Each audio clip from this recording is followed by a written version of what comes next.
સુરતના પાંડેસરા પોલીસ મથકમાં એક ગંભીર ઘટના બની છે. પ્રોહિબિશન ગુનામાં ઝડપાયેલા યુવકની પોલીસ કસ્ટડીમાં સંદિગ્ધ સ્થિતિમાં મૃત્યુ થયું છે. આ ઘટનાએ કસ્ટડીયલ ડેથના ગંભીર આક્ષેપોને જન્મ આપ્યો છે.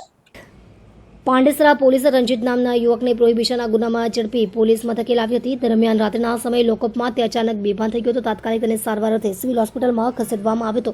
જ્યાં હાજર તબીબે તેને મૃત જાહેર કર્યો હતો. પ્રાથમિક અનુમાન મુજબ આરોપીને ખેંચાવ્યા બાદ તેનું મોત થયા હોવાનું માનવામાં આવે છે.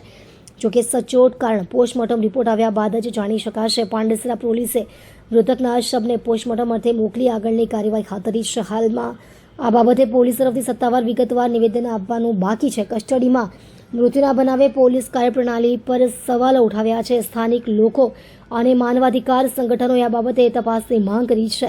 હાલમાં પીએમ રિપોર્ટ આવવાનો રાહ જોવાઈ રહી છે, જેના આધારે આગળની કાનૂની કાર્યવાહી હાથ ધરવામાં આવશે.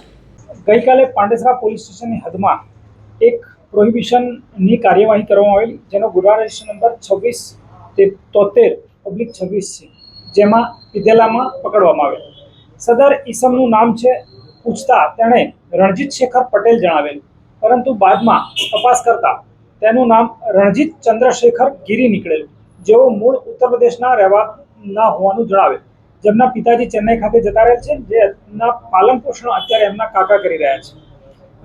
રાત્રે 12:30 વાગે તેમને સિવિલ હોસ્પિટલમાં મેડિકલ ચકાસણી માટે લઈ જતા શરૂ કરતા બૂમ પાડતા તેઓ લોકઅપમાંથી બહાર આવેલા અને તરત જ ચક્કર થઈ બેભાન થઈ પડી ગયેલા.